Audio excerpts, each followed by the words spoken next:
When I was thinking about a name for the company, I always thought to myself, you have to understand where your starting point is before you venture out or take a journey. There's a compass in the middle of our emblem, your moral compass. So the compass is really doing the right thing when no one else is looking. And those are the kind of people that we hire. They believe in our mission. They believe in our 3 pillars. From where we started to where we are now is mind-blowing. There's so many new faces that are coming on and want to be part of a team, part of something amazing where you're helping people. It reminds me a lot of like the high school sports teams that I was a part of. Everyone has each other's back and everyone is rooting for the same goal at the end of the day. I love seeing the drive and motivation of the people around me. That's what fuels me every day. Getting to see the reps make an impact in their job, but also getting to see the product management kind of work their way down. And it starts from the top with Jay. If an athlete gets our products, everyday people in the community should be able to get Arthrex products. We are here for the patients and providing the best care for them, even though we're not directly caring for them. We're just a piece of the puzzle. Being able to bring a surgeon in here to our lab to replicate a case that they haven't done before they do it on an actual patient is something very special. You know, this facility, it's really the real deal. You know, we have the cadaver there, the positioning that the surgeon's going to be practicing in, the exact anchors, you know, everything that they're actually going to be doing. So I think that, you know, they're really able to grow their confidence, you know, before they do get into these cases with a new product in their hands. It's really about this mindset of how do you help patients heal better, reduce revision rates, and really get back to living their best life. We know that there's about 11% failure or re-rupture rate of an ACL. When you look at a younger active population, it's as high as 25%. With what we're doing with BioACL, the literature that's coming out, and these anecdotal stories from the thought leaders throughout the country, we've driven that failure rate or that chance of a revision to less than 1%. So we've taken that and condensed that healing time to really make the best outcome possible for the patient. I believe that we're taking care of families. As a father, if one of my kids get injured, I want to make sure that they're taken care of. And I know in my heart the reason I get up every day is our products are the best. We're making the United States better.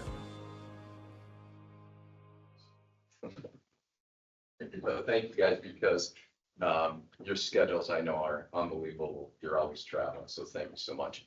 And then finally, Dr. Mistry Suri, thank you for coming all the way from New Orleans. I had to laugh last night. We had dinner, and I'm thinking the weather is awesome. And Misty literally walks in, he's like, "It is freezing out." And I'm like, "Dude, if you would have came in February." So thank you so much. I'm just going to run through his CV. Went to medical school, University of Chicago Medical School, fellowship at Stedman Hawkins, a residency at Ochsner Clinic Foundation.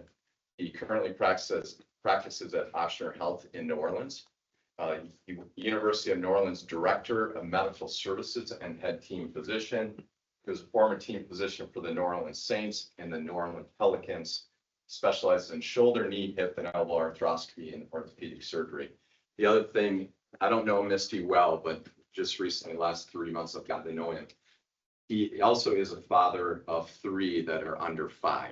So some of these things that maybe he's walked away from is because he's truly become, you know, he wants to be a good dad. So that to me is awesome, and I appreciate you taking the time away. So.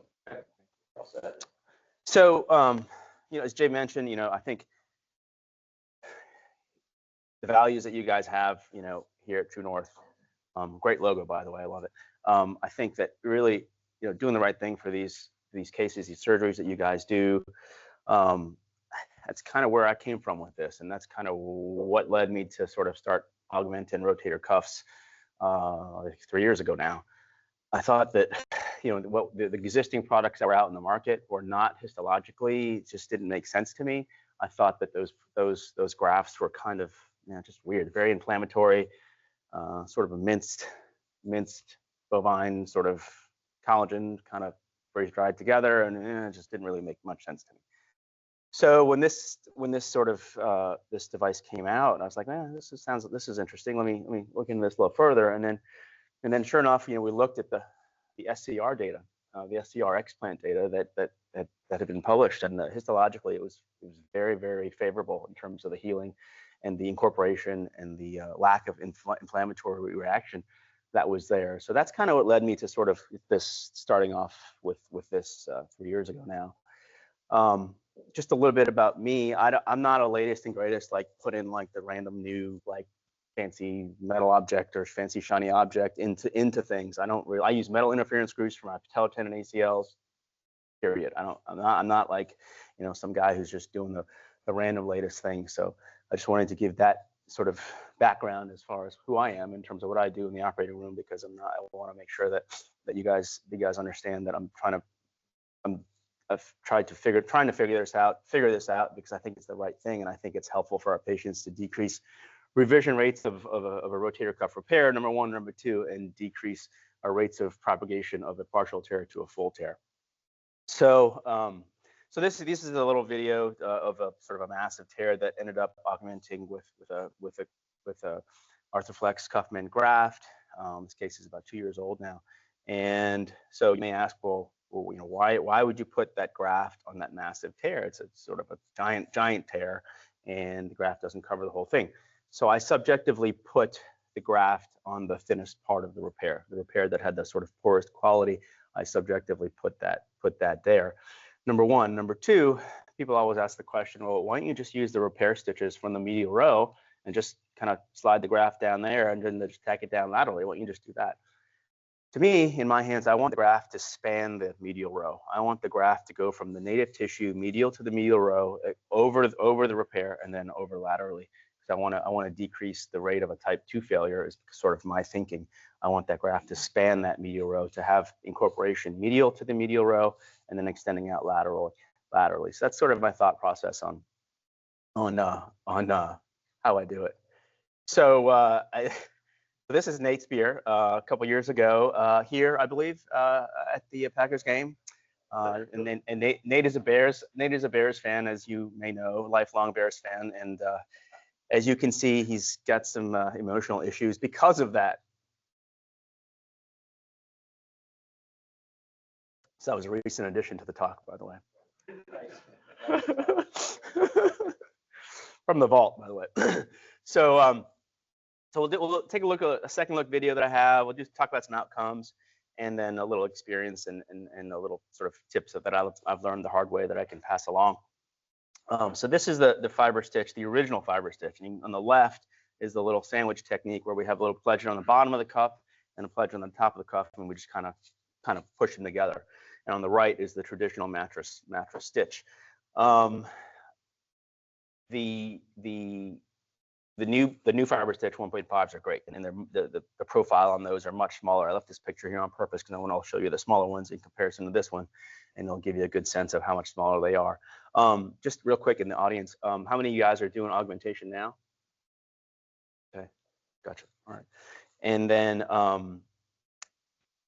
also going to show you a little bit of data too. So if you don't believe it, I'm going to show you a little second look right now.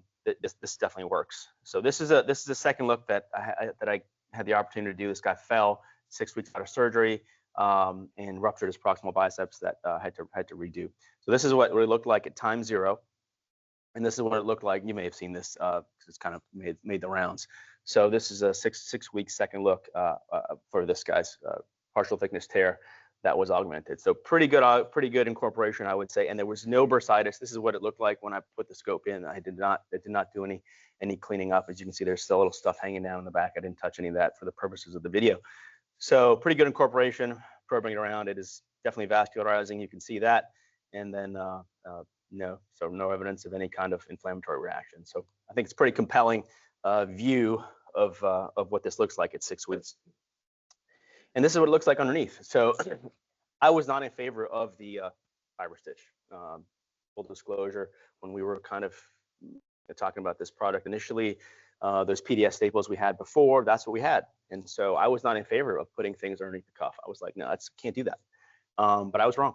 I have had no issues with the fiber stitch, with the pledges going underneath the cuff at all. So I was proven wrong, and I'm happy to say that I use them all the time with no issues, really. So that's one thing that I learned. So we've got 307 of these cases now over the last 3 years. These numbers here are for the first 255. It's about half debridement and half repair. And so the repair cases are obvious. You do the repair, and then put the augmentation on top. The debridement cases for me are mostly articular-sided tears, some bursal-sided tears that range from as little as 10% up to 70-80%. And I'm kind of figuring that out as to in terms of who gets to be augmented and what numbers do better. We're kind of sorting through my statistics now. The debridements are basically patients that are refractory to conservative management. It's typically 3 to 6 months of conservative management, failed injections, and failed PT, and they result in the biceps is usually addressed with that as well. And the first guy is about 36 months out now. He's doing quite well with a SAINT score of 95, and we did his other side. And in terms of the graft, this is it. This is a pretty strong graft. It's a very substantive graft, unlike the competitors in the market. Questions on anything so far? All right. Yeah, feel free. Anybody, just please stop while we're going. I'm going to talk a little bit about outcomes next, because I want to give you guys some hard data about what I've got so far, because I think it's important. So this is the VAS score. So these are all 41 of my patients that are now have 2-year data out. So all these patients have up to 2-year data. And so this is their VAS score compared to the control group. And the mine is in the orange there, the control group's in the blue. And they start at the VAS score of 7, and they're at the 2-year point. They're at the less than 0.1 or 0.2, whatever that is. So pretty good VAS score there, all the way up to 2 years, all statistically significant. And this is the ASES score, starting lower than the control group and ending higher than the control group. So pretty good outcomes in terms of the rotator cuff repair with cuff band augmentation at all the way up to the 2-year time point. And the SAINT score also, the SAINT score, just so everybody knows, just so I can define that, it's basically a validated score that is very good. Actually, it's the one score that if you're going to ask one question about your shoulder, it's the most reliable. What percentage of normal is your shoulder? Is really the question you ask the patient. If your non-operative shoulder is 100, what number did you give your surgical shoulder? And they'll say whatever, 20 or 30 or 40 before surgery, and then hopefully much higher afterwards. And then a VR12. These are just the sort of by itself. VS score starting about 7 and then ending at 0.3. So pretty good scoring in the repair group that's augmented with cuff band. Now the debridement augmented with cuff band, pretty similar curves. You can kind of see here, VS score starting at about 6.5 and then ending down at that a little less than 1. Pretty similar there with the ASES and SAINT score. So pretty good results. These are statistically significant at those time points there, and looking pretty good so far. And again, and this is it by itself here for the debridement group by itself. All right, sir.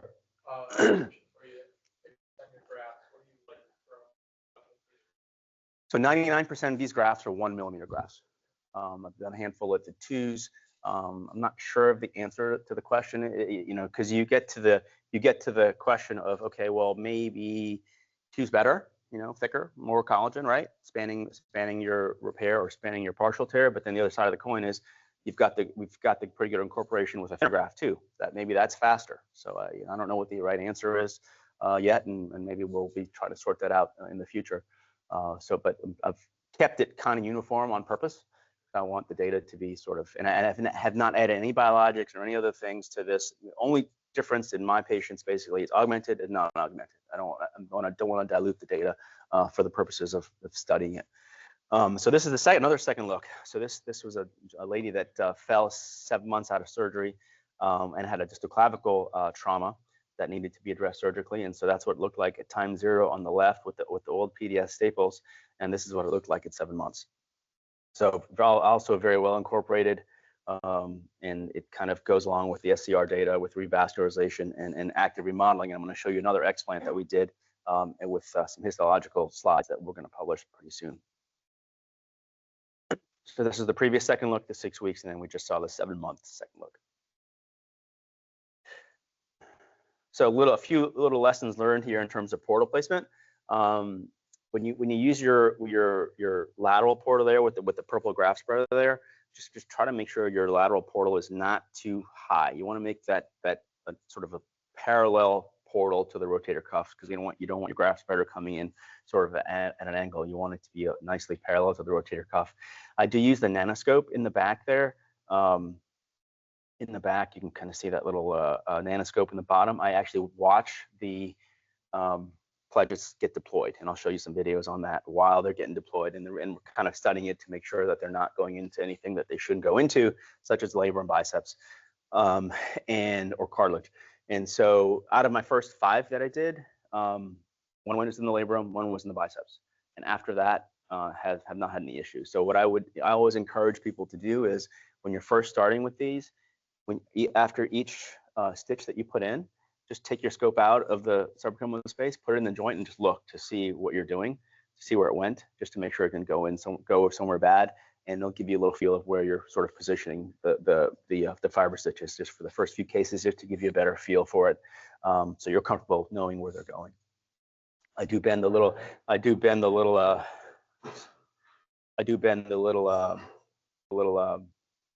obturator there for the nanoscope to be able to bend it to about 25 degrees or so, and then kind of look up to the top. And this is kind of what it looks like. So intraarticularly there's a little spinal needle targeting the spot there in the subacromial space, and then that's the spot where you're going to put your fiber stitches in the subacromial space, and that's what it looks like when it goes through the cuff into that space between the head and the glenoid on the bottom. So this is lateral view on a right shoulder. Deliver the graft laterally, and then again, kind of look underneath, look on top, kind of peek underneath to make sure you're in the right spot, and then peek on top, reconfirm, and then you have a little half pipe. You can just kind of slide it down, and so these are the old fiber stitches, and I kept this video here on purpose because I want to show you the difference between the two. And as we slide in, kind of just a little twisting motion there, and you can kind of see it just kind of piercing the cuff on the right side there. And as you look underneath, you can kind of see the old fiber stitch deploy, and kind of big. But we'll switch over to the new one in a minute, and you'll see how much smaller that is. But that's kind of what it looks like, sort of simultaneously. And then as you pull on the little loop stitch and kind of tension out that little knot that's on top of the graft, and then pull on the free end and just tie it down. Literally, it shouldn't take you very long at all. And the new fiber stitches are much better than the old ones. It's a thinner needle. It's a stiffer needle, and it's the bevel's in the right orientation and the curves in the right orientation. Let me go back to that one right here, so you can kind of see in this video here. This is what it looks like. This is the new fiber stitch deploying. You can see the much lower profile of the needle there, and of the anchors. That's one. There's another. That's 2. And then that's the 3rd. And then there's a 4th. So that's it. So as I'm using the nanoscope to kind of visualize it as we go, just making sure it goes in the right spot. So that's really it. It really should. And that's an unedited video on purpose. I did speed it up a little bit. And then the lateral fixation using the self-punching push locks, however you want to do it, is the lateral fixation of choice. But that sort of works pretty well. So I'm going to pause for a second and talk about histology. Any questions on anything so far? All right. So a little bit about histology. So this was an explant 5 months. This lady fell, and I did a massive repair on her, and she fell, and then ended up doing a reverse after she fell and tore her cuff. So because of that, we got some histology on this, and so we sent this to the lab, and this will hopefully be published pretty soon. You can see these yellow arrows showing some vascular channels here through the graft. This is the graft. This is the graft native tissue interface, and at the interface we've got these vascular channels right next to it. You can see the red arrows here is the host tissue. So the red arrow is the host tissue, black arrows is the graft, and we've got these vascular channels and adipose tissue here that's come into that interface between the two edges here, and no white cells, no lymphocytic cells, so there's no inflammatory reaction. So this is pretty good incorporation here histologically with fibroblast-like cells here. You can also see here in this graph the fibers of the graft are sort of longitudinally getting oriented in the same structure as the native tissue, again indicating pretty good incorporation. So you may ask, well, why are you doing this? Like, well, why are we bothering with all this stuff? So we know this is a safe product from a bunch of studies, greater than 50 studies from the SCR data that shows the graft safe. So why bother with this, right? So we know our re-tear rate can be 30% in the small, medium-sized tears, and up to 70, 80s, depending on what you read in the large tears. So early re-tear within the first 3 months, that's associated with this mechanical failure of fixation. So I at least want to make that as low as possible. So in the spirit of sort of trying to do the right thing for our patients, I think that's kind of why I started doing this. So a little bit about natural history. So you may say, well, leave the partials alone, they're going to do fine, and those patients do great. And leave the fulls alone, and they're going to do fine too. My repairs do great. So let's talk about some of the literature. So in terms of the cuff tears, so in terms of the partials, so you've got some progression of the fulls and partials. So let's talk a little bit about that. So these two studies here, we've got the top one and then that Kim one there. So we've got pretty high numbers of progressions of full rotator cuff tears. So progression of size and severity of full size rotator cuff tears. So pretty big, that's a lot. And what about the partials, right? So 29% progressed to full on the top there, 35 progression to full, 8% progressed to full. Partial did progress here, 24% of the partials progressed to bigger partials, and then here 44 and 40 progressed to full. So we've got progression in these time points of the 2 to 6, 7 year time points of progressions of partials to full and progressions of full as well. So that's the thought, right? So the thought for me is, okay, so if I can fix Carl's cuff, well, he had a full one, but if he had a partial, right? So we can put him through a partial surgery, a partial rotator cuff surgery, which is just a debridement, basically address the biceps, do whatever else, and then put this augmentation on top. And he's in a sling for 4 to 6 weeks, depending on what you do with the biceps. And he's carrying on. He's back to work. He's operating in 6 weeks, max, if not less. And that cuff tear never progresses to a full. I think that's what he would want. At least that's what I want. If Carl's fixing my cuff, I can tell you that. If he's fixing my cuff, that's what I want. I mean, no brainer for me, because I don't want that cuff tear progressing. I want to minimize the chance of that cuff tear progressing from partial to full. So that's my thought on augmenting partial. That's why I do it. And if I can make the re-tear rate of full, and we'll talk some more about the re-tear rates of fulls in a minute, but if I can also make the re-tear rate of my full repair less or close to zero as possible, that's sort of my two reasons for augmenting fulls and augmenting partials. So getting back to what we just mentioned, who do we do it on, right? So healing rates, so pretty high failure rates, depending on what we read in the size of tear. And most of these fail at that suture tendon interface of that medial aspect of the medial rope, as we know. So we've seen this. We've all seen this study out of Korea. This was on the board, the maintenance and certification. There was just one of the studies on there that I just went through, and some of you guys probably did recently, for the web-based learning. But so it's pretty well-designed study. It's about 600 patients. These patients had primary repairs, single row, double row techniques, and basically they did this study to find the predictors of the probability of healing after the rotator cuff repair. So the tear size was about 2 centimeters or so, and they followed up with this imaging at the 12-month time point of these 600 patients. And so what they found was basically they categorized these tears on this 15-point scoring system. And so the 3 most important factors were age, tear size, and retraction. So age, AP, tear size, and retraction. And so the higher the point scores, the lower the probability of the healing. And most of these you can kind of obviously get from the MRI. Now, we don't do bone mineral density here routinely, and we'll touch on another study later that kind of eliminates that. So that's a little bit of an issue for this study here to be used in this country, but I think it's a very valuable study that these guys did.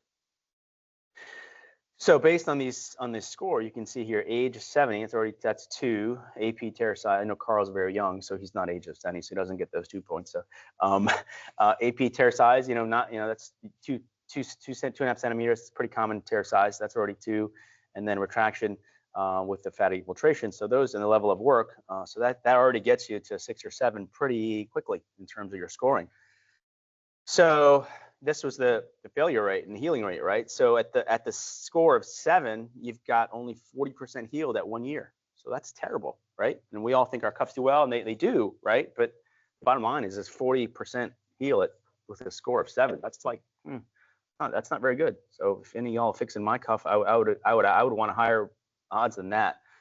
So, but then if you've got a lower score, obviously the healing rate's higher. But still, if you've got a 4, 9 out of 10. So 1 out of 10 is not healing if you've got a score of 4. So these guys, Denard and Ashish, they did a sort of an algorithm and kind of came up with the Rohi score of 7 or more would result for them in their minds as a repair with augmentation. I might submit that score is lower. I would say that my cutoff is less than that, and it may be even lower than this, right? So is it 4 potentially to have 9 out of 10 heal? I might say, if any of you guys are fixing my cuff, I'd want 99.5 as opposed to 99, as opposed to 90, right? I mean, I want 100 out of 100, not 99, 90 out of 100. So should the cutoff be 1? Maybe it should be 1. I mean, I don't know. It depends what your percentage of healing that you want. So I'd like it to be as high as possible. So this was a Thai study that kind of sort of went a little further, a little differently, and a little more recently than the other study. And this was 113 patients that underwent a cuff repair, and they had post-op MRIs, and they developed this modified Rohi score. So this is something you could do in the clinic. I think you could do either one of these, but if you're going to do one, you could probably do this one. I think it's pretty easy to do, and it does not add. You can probably do it in just less than a minute, really.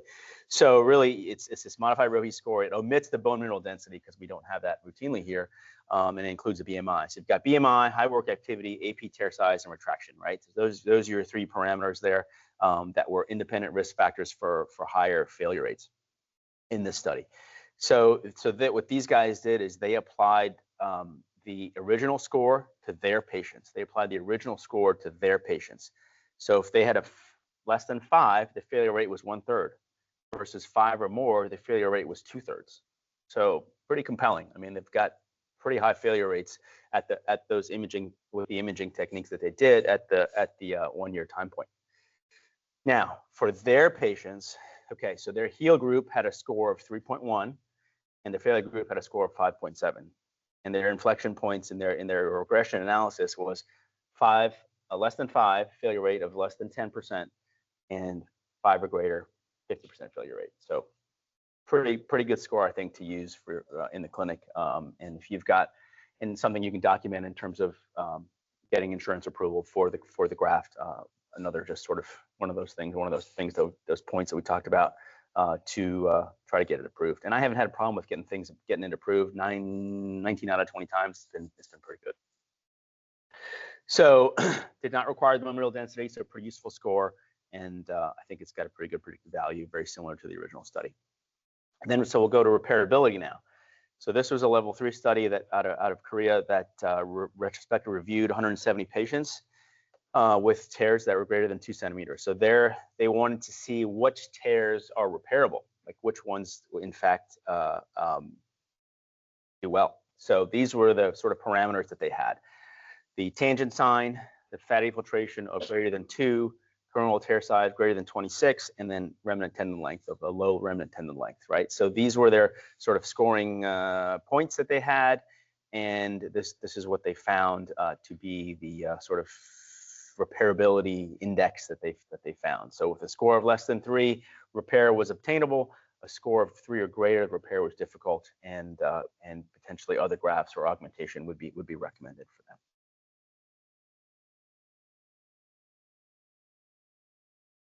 So to summarize, really, in terms of what we're thinking, I think it's safe. I've had 0 patients out of the 307 get stiff, literally 0. No going back in for manipulate or lysis of adhesion or anything like that, as we've seen with some other grafts. Our outcomes are favorable at this time point so far. It's been 3 years now, and we're sort of active. Remodeling is taking place histologically. There's a lack of inflammatory response in terms of preserving and augmenting the rotator cuff. That's kind of moving beyond just sort of repairing it. We want to kind of, I think, augment it and make them do better, make our patients do better. Questions? Question for you. Sir. Can you maybe explain a little bit better how you go in the partial benefiting if they want patients greater than 0%, less than 100%? You know, when you're augmenting, Yeah. We get a lot of pressure of the xenograft companies about laying their products on partial tears. So what are you describing? So are you looking at, we get in the scope, a lot of people have some articulated, as you say, 10%, 20%. Where is that line in the sand? Or maybe you don't have that line in the sand, or where you would take it down, complete the repair, or is this just something you're laying a graft on all of those? Help us, because that's not an area where certainly, maybe for myself, maybe others are, but where I'd be utilizing this as first line, but it sounds like there's going to be data, or you're working on stuff like that to support the use of it. Great question. So I think in my hands, as we have been taught, if it's a greater than, before this, greater than 50%, take it down, repair it, right? Or posture, or whatever your choice is. Now I've pushed the limit on this. So now they've got some 80% tears that I've put this on top and have not taken that down. Literally have left the cuff as it is and put this graft on top on some 80% repairs. Correct. Absolutely, totally. It's just treat it like a debridement, treat it like a, whatever you're doing with the biceps or whatever else you're doing in the shoulder, right? So for me, that's a much less of a rehab. Now I've also taken it down to the lower end of the 10% tears, the patients that are refractory to conservative management, of course, and are not getting better. And I put this on top of the rotator cuff to potentially help stop the propagation of that partial tear to a larger percentage over the course of time. So that's my thought process. So all the way down from 10% all the way up to 80, I put this on. You talked before, so now you're trying to get that graft approved, and whether that's pre or whether you're documenting. Therefore, how do you justify that to an insurance company that is reluctant? They might start buying in with a Rohi or modified Rohi. We're going in with someone that probably their MRI says tendinosis. They're not very good about picking up partial tears, even with arthrogram sometimes. So obviously it's the disease tendon. You get in there and you see something, you read it. The footprint's still looking pretty good. Now what's our clinical support to drop that on there? And then, so and again, I'm happy to send you my sort of smart phrases and then a way to sort of focus on the degenerative tissue, the friable tissue, the fraying under surface. So we have to, these are the buzzwords that we got to use in our op notes and documentation to get it approved. And again, that if we do that, I've had very, very few cases of pushback. So some of those particular partials, that's after the case, you've got clinical documentation done, through obviously justified procedure performance. Yes, exactly. So we use the buzzwords, and again, I'm happy to send you guys all that stuff. So in your practice, we're not going to repair it versus on partials. Is overall size 2 tendon versus 1? Is it pretty much for an isolated partial tear? It's the 90s. The 90s are definitely getting taken down and fixed because it's just not that much tissue, right? The 80s sometimes subjectively, if you put, and it's a little bit of a fine line there. The 60s and lower are definitely getting an augmentation without a repair. The 70s and 80s are the sort of gray areas of it feels a little thin. We'll take it down and fix it versus we'll augment it and just leave it alone. So that's kind of those are the points where I would say, feel it subjectively, look at it and see what you all think in terms of the quality of the tissue subjectively. Is it substantive or not substantive? I would say.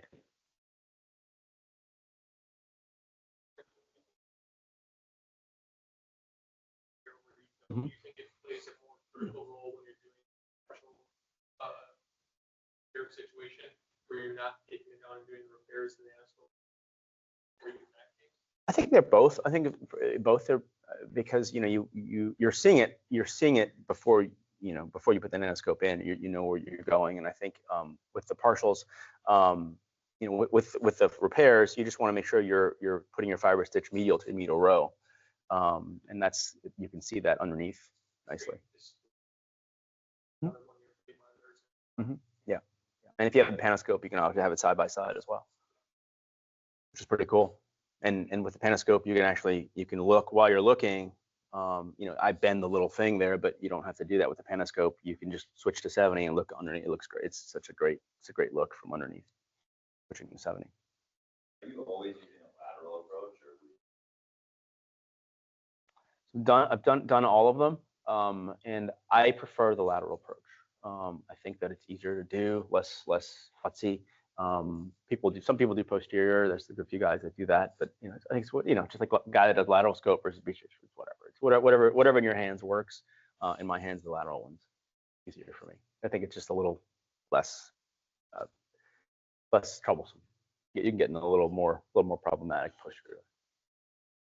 But either way, I think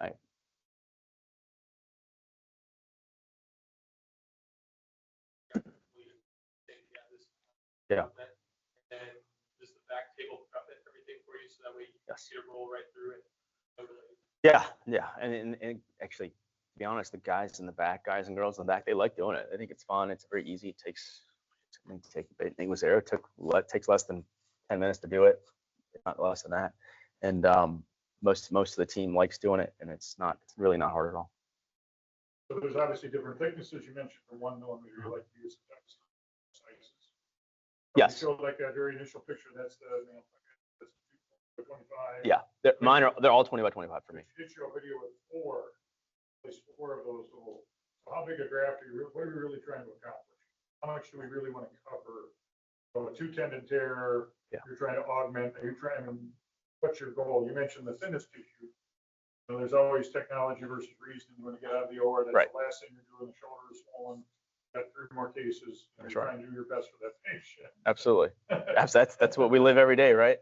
I think the 25 by 20 is the balance of all of those things. The balance. You need really more than 2. I mean, that's a nice picture. Out of curiosity, what was that? What were you doing that you ended up having? Those were the PDS staples from before. Cool. Yeah, that was from before. Yeah, and that was more than 4. Yeah. Right. We only showed it because we got the second look from there. That's why we showed it. All right.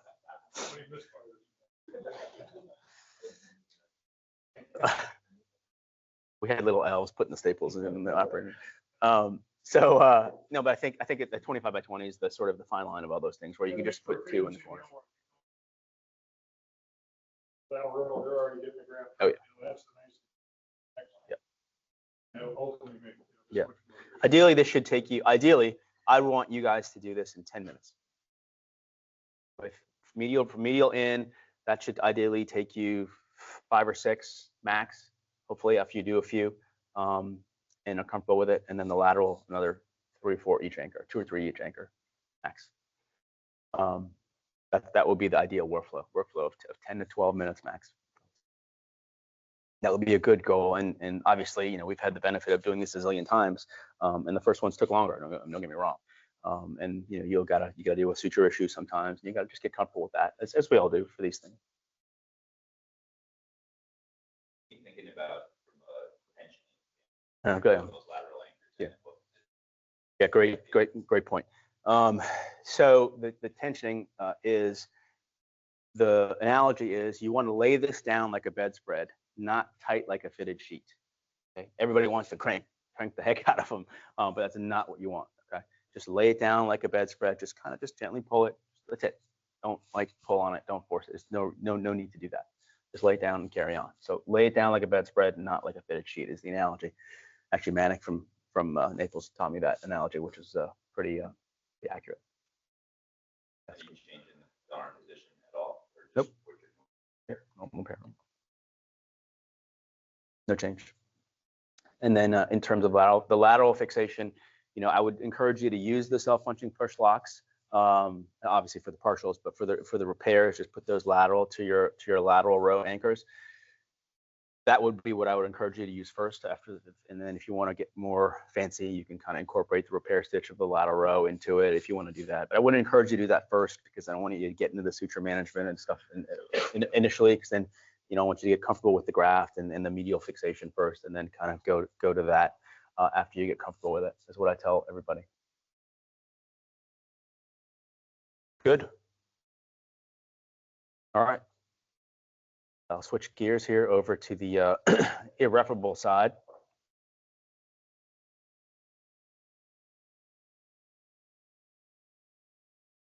So all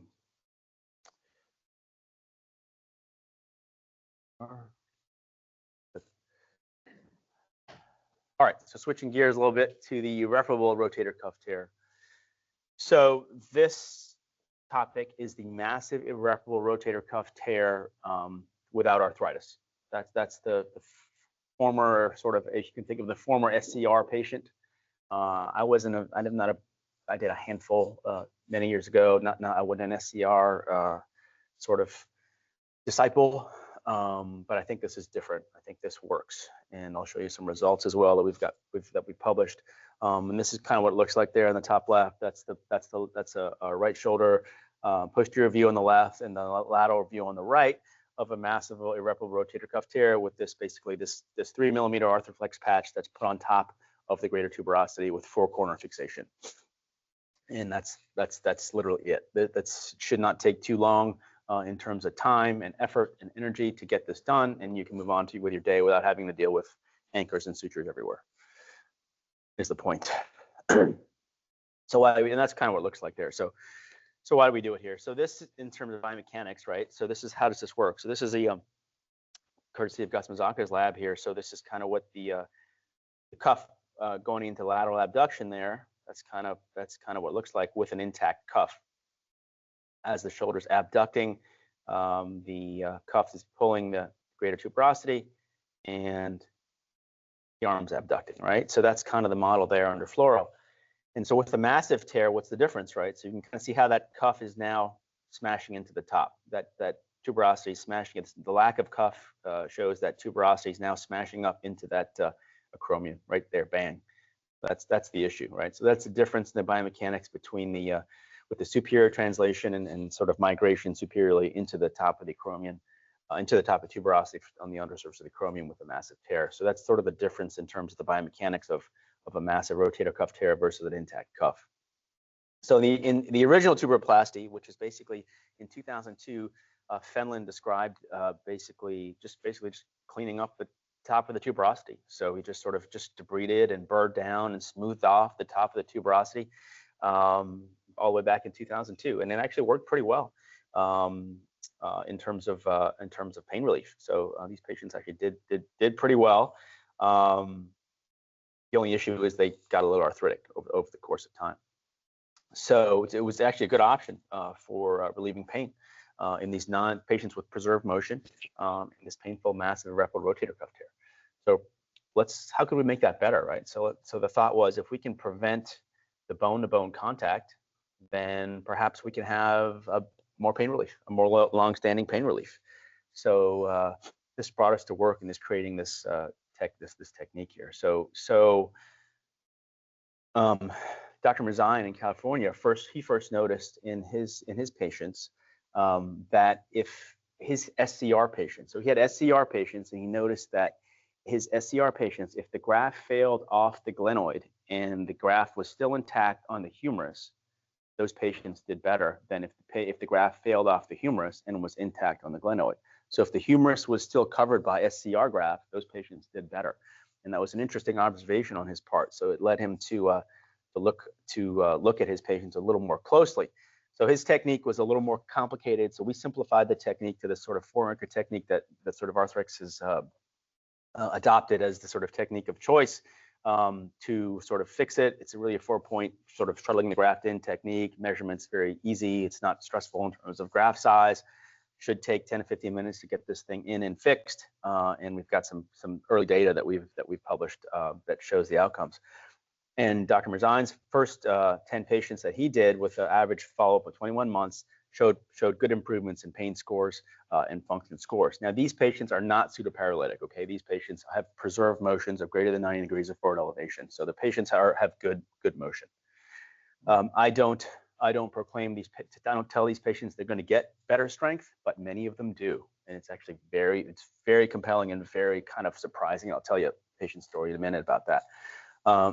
In Griffin's paper, they've got 15 patients with no revision so far and good improvements in pain scores and function. Our paper that we published with our short-term follow-up, and this was only a year of follow-up. We've got 2-year data now, but these are our pain scores and our VS scores in the bottom left. In the middle was our SANE score, and on the right is our ASES score. So you can see our SANE score there. It's about 80 or so, low 80s. Is a SANE score. So again, we're not telling these people they're going to be perfect with a 95 or 100 SANE score.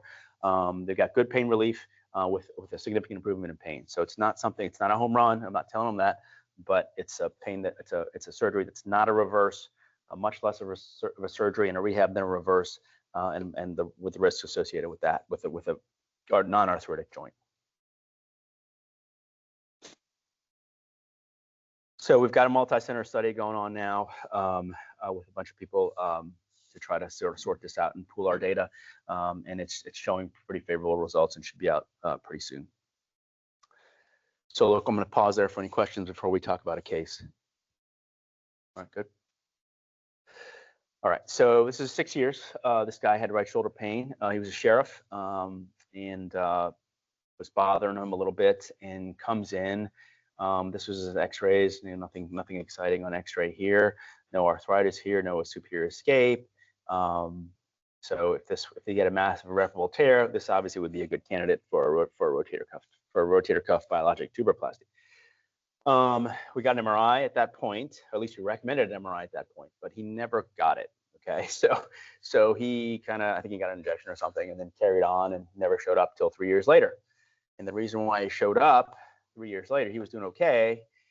He had increased weakness, so he's got increased weakness, and his SANE score declined, and he couldn't work as a sheriff. So that's kind of why he showed up. So now he had okay strength before, and now he's weak. So this is what his cuff looked like now, 3 years later. So his cuff, as we kind of touched on in our first talk, progressed.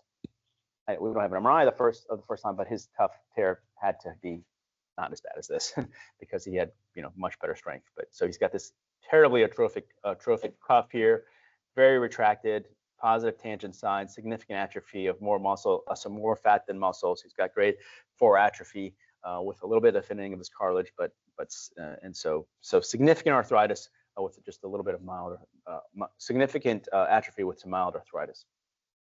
I do get EMGs in all these with this high level of atrophy to make sure there's no suprascapular neuropathy in case we need to do a nerve decompression there. He did not have any neuropathy there. So in my hands, that's what I wanted to do. I thought that the tuberoplasty for this patient would be indicated. I did not want to do a reverse on this guy because he's got pretty good cartilage. So my indications: massive tear, big retraction, preserved cartilage, fatty atrophy, young patient perhaps, don't want an arthroplasty perhaps. So those are kind of my sort of indications, as well as being non-pseudoparalytic, meaning good motion. Back to our in-training exam, we've got the amount of grades. So for me, this patient 1 and 2 is kind of the max sort of atrophy, max arthritis that I would do on a patient. 3, 4, and 5, I would not recommend for this kind of patient, for this kind of surgery. On MRI, in terms of the imaging indications, big tears, big retraction, high atrophy, decreased interval to the AHI, as well as a positive tangent sign. So you can see our line across the scapular spine to the acromion there, with the positive atrophy below that line, so the positive tangent sign. So quickly, the graft is prepped there. You can see the medial side there has the two link stitches. The lateral side there has the link stitches in the luggage tag fashion, and that's it. That's the graft prep. Measure the tear. Typically, you measure the tear from that medial. You can see this is a right shoulder. The anterior anchor is in place. The posterior anchor is on the left of the screen. And as you just measure that distance, that's typically about 30 millimeters or so, somewhere in there, and basically decrease that graft size by 10% or about 5 millimeters. So basically, that will be a 25 millimeter graft there that goes from medial to lateral, and it's typically about 20 millimeters from 25 millimeters from A to P, and then 20 millimeters from medial to lateral is the typical measurement. So from A to P there, from that posterior anchor on the left and the anterior anchor in the back of the screen there, that was measurement. It was about 30 millimeters there, and this is a 25 millimeter graft. So you typically downsize by 5 millimeters in that direction, and then from medial lateral, you don't have to downsize. And that's it. That's a little preparation of the tuberosity. Anchors are in, a little preparation of tuberosity. Shuttle your sutures through your graft, the repair stitch through the graft, and just kind of ratchet it in. You can kind of see there, the assistant there in the white glove there is kind of ratcheting in with kind of a back and forth mechanism. And then the brown gloved hand there is kind of just pushing the graft in gently through the passport cannula. And that's it. Just a little dental tension on your lateral row with those 2 lateral luggage tag stitches, just to keep the tension as you're pulling it in. And that's it. Just pull it in and then tag it down laterally. Shouldn't take you long at all. So that's kind of what it looks like with the end product there. as we're moving into internal external rotation, looking from posteriorly, and with the anchors there in the medial margin of the articular margin there, and then the lateral fixation with the swivel locks there. So very easy, and sort of the point of this is to make this sort of foolproof and not difficult to do. Very quick rehab. Goal is to move basically as tolerated. PT starts 7 to 10 days and move as tolerated with no restrictions. The first guy we did, sorry, not the first guy, the guy that we did on the sheriff, he's a year out. His SANE score is 75, and he's got pain out 1 out of 10. He's back to work doing his thing. So biomechanically, just real quick, this was 8 cadaveric shoulders that were just done that Tylee and Manic did down in their lab, and basically the graphs basically improved the superior translation, the contact pressure, and the age distance after this massive tear. So biomechanically in this model, it showed pretty good biomechanical characteristics and stress over the area. So what about other options, right? What about the balloon? These other options that we've heard about. I think we've kind of figured out the balloon. Kind of the debridement only group was favored in this large study in the Lancet. So in my hand, I've never done it, but I wouldn't recommend it, at least in my hands. SCR also. Long run for a short slide in terms of for me, I wasn't a big fan of it. I'd rather do the biologic tuberoplasty in my hands. What about tendon transfer, lat transfers? Technical challenges there. You can do it open, arthroscopically assisted. Certainly the results are mixed. In the words of Dr. Hawkins, as he calls it, a long run for a short slide. We revised many transfers during my fellowship year that were coming in from all over the country with failed transfers. So we saw those kind of all sides of them, and some do well. I will say that, but I think the sort of curve on those is a very bimodal distribution in terms of patients that do. There's a lot of patients that don't do well with those transfers. So what are the other options, right? Biceps, lies of adhesions, tendon transfers, as we mentioned, SCRs, tendon rerouting with the biceps, BAR, basically, which is putting the same patch under the surface of the acromion, popularized in the UK. That's got technical challenges, balloon spacers, or the biologic tuberoplasty. So in my hands, I have found that, at least for this patient, the sort of massive irreparable rotator cuff tear with not a lot of arthritis, the biologic tuberoplasty for me in my hands is the right choice for me. It's patients have done 25 of these now over the last 2 years, and they're patients, and there's not one patient that has not gotten significant relief. And I'll talk to you a little bit about a couple of other options after that. So this is actually the first guy we did, 10 months.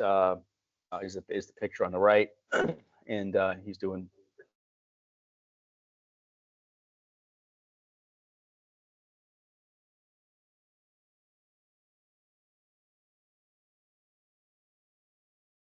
Playing volleyball, playing golf, and I had him in a mask just because of the purpose of the video, not for any other reason.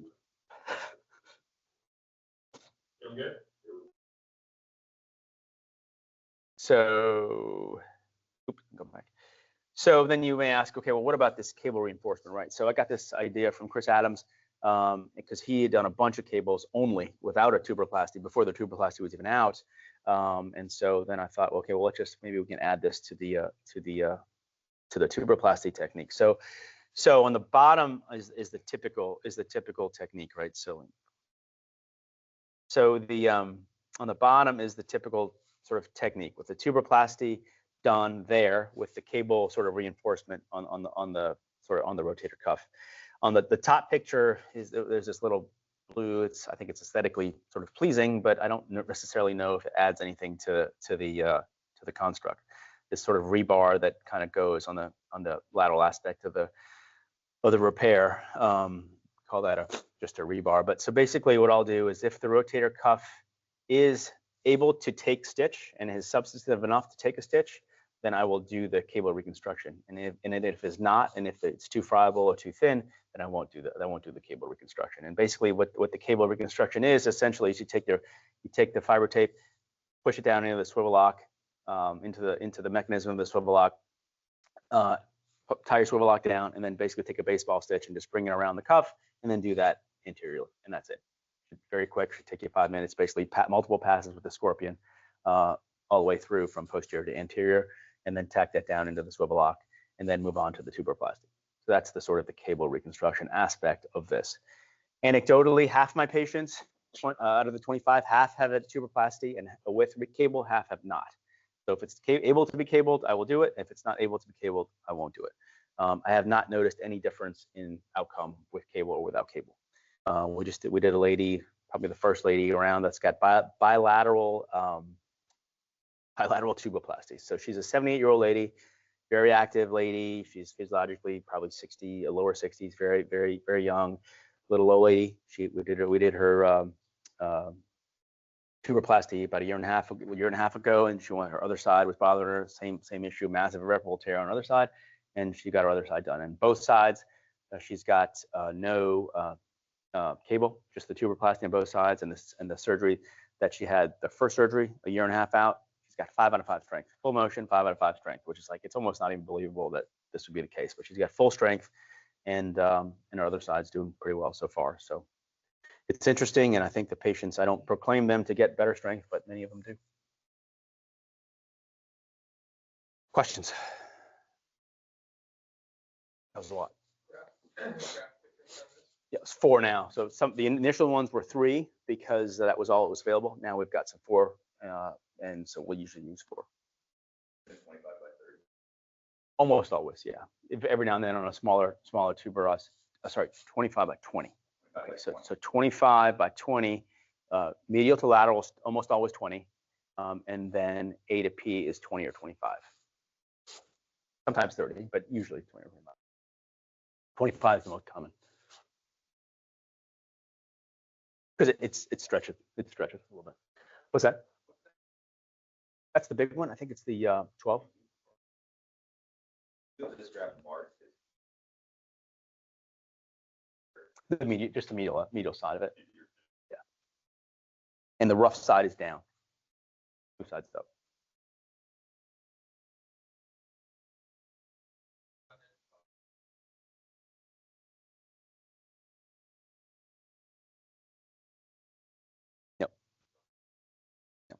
Just tacking it down. Now, if you have cuff, do margin convergence or whatever else you're doing, that's great. That's good. I would recommend it. But if I don't tie the cuff to it, I will add the if I'm doing the cable or not. If there's no cable, we'll take the stitch and do a mattress stitch into the anchors here, into the anchors here, just to tack the cuff down to the construct, not necessarily to the graft. When you're going into these cases, is this or is this an available option? Or are you doing? Yeah, Plan A. So this would be coded as a complex cuff repair. That's how we code it, because you're repairing the cuff and it's complex.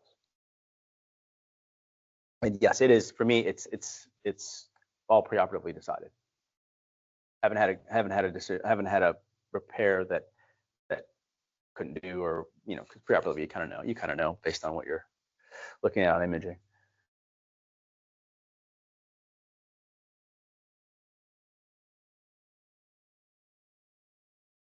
All right. Well, good. Well, thank you. Good, Jay. Any other? Nope. Got some imaging, MRIs and stuff, and they look good on imaging, but no second looks in terms of bad things so far, in terms of patients falling or whatever. Do you think is a reasonable thing to educate our patients? You've got it's one thing when you're talking to a 50-year-old, now you've got maybe that right around 70. A reverse has some good data. They're not arthritic, going on rehab and recovery. What's that conversation? Yeah. What can we tell our patients? I don't know if we have any long-term data, but you can say reverse get you 15 years, maybe more. Sure.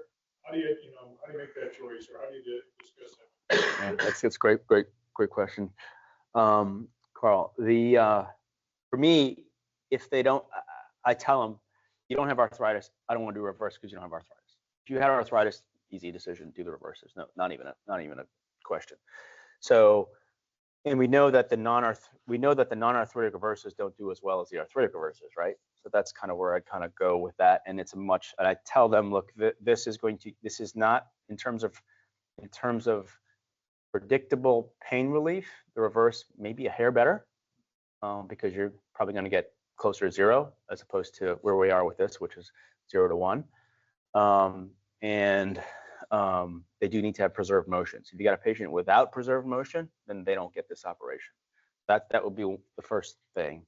The second thing is, I don't want to take down your cartilage because you've got good cartilage.